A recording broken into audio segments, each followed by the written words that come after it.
आज का हमारा टॉपिक है सीरीज कॉम्बिनेशन ऑफ कैपेसिटर्स।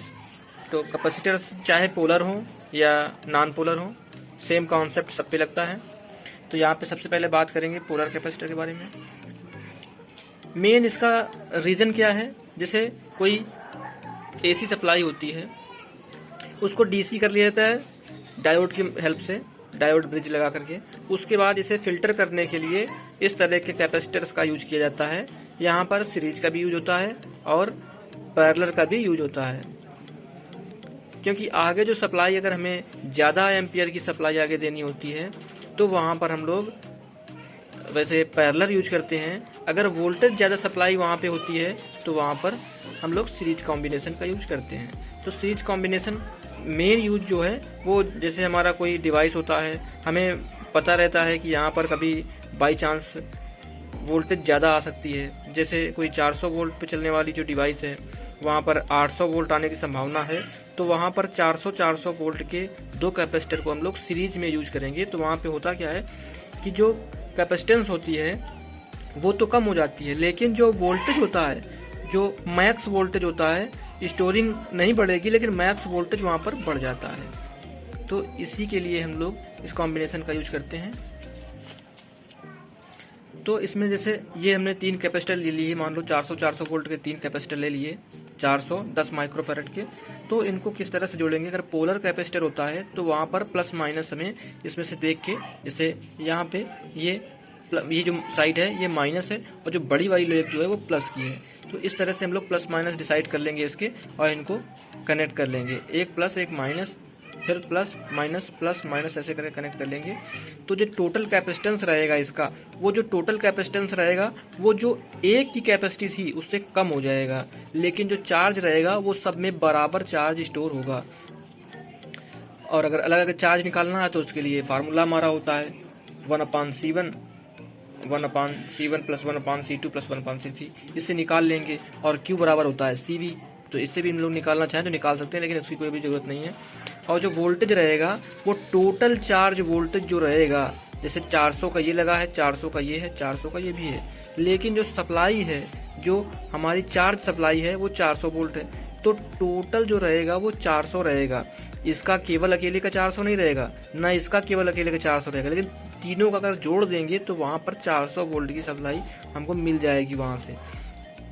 और यहाँ पर मेन रीजन हमने जो पीछे बताया हुआ था कि अगर 400 के तीन लगाए हैं तो क्या होगा, इसकी जो मैक्स पावर है, मैक्स पावर स्टोरिंग जो होती है वो बढ़ जाएगी। जैसे हम यहाँ पर 400 वोल्ट की सप्लाई दे रहे हैं तो ये हमारे 400 तीनों को मिलाकर चार्ज रहेगा, लेकिन अगर हम तीनों हमारे 400 की हैं तो ये हमारा साढ़े समथिंग 1200 वोल्ट के आसपास हमारा इसका टोटल स्टोरेज रहेगा।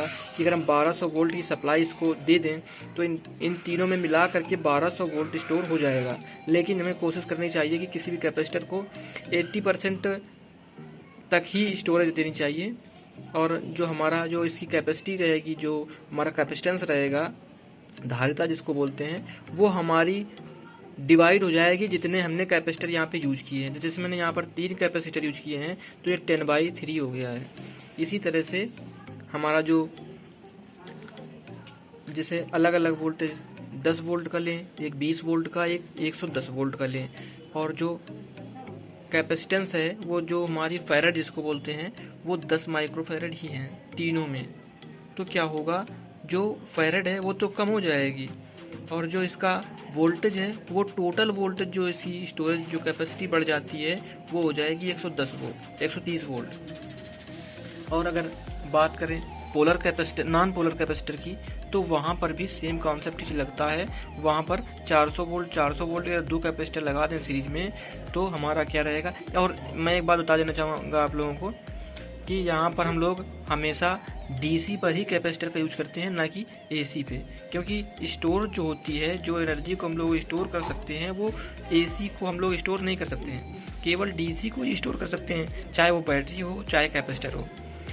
और ये कॉम्बिनेशन जो होते हैं सीरीज और पैरेलल की, अगर आप इलेक्ट्रॉनिक्स में काम करना चाहते हैं या इलेक्ट्रॉनिक्स की नॉलेज लेना चाहते हैं तो वहाँ पर आपको इन दोनों जो कॉम्बिनेशन है इनकी नॉलेज होना बहुत ज़रूरी है। तो इसीलिए मैं आप लोगों के लिए वीडियो लाया था कि ज़्यादा से ज़्यादा आप लोगों को नॉलेज दे सकूं इसके। और इसमें बस केवल 3 चीज़ें याद रखने वाली, ध्यान देने वाली हैं। जो इसकी चार्ज है, जो आवेश है इन तीनों पे, वो तीनों पे बराबर, जितना इसमें है उतना इसमें होगा, उतना ही इसमें होगा। मतलब बराबर स्टोरेज, मतलब चार्ज जो है वो बराबर ही रहेगा। वोल्टेज इसका अलग रहेगा, इसका अलग रहेगा, इसका अलग रहेगा। वो अलग अलग किस बात पे निर्भर करता है कि जो इनकी कैपेसिटी है उसके हिसाब से अलग अलग रहता है। इसमें जैसे मान लो इसमें 200 हो सकता है, इसमें 250 हो सकता है, इसमें 300 हो सकता है। इस तरह से अलग अलग रहता है सबका। और वोल्टेज, जो टोटल वोल्टेज है, वो जो टोटल वोल्टेज अगर 400 से चार्ज कर रहे हैं तो ऐसा नहीं है कि हमने 3 जोड़े हुए हैं तो इसमें 1200 करंट स्टोर हो जाएगा। जितने से चार्ज करेंगे उतना ही टोटल चार्ज होगा।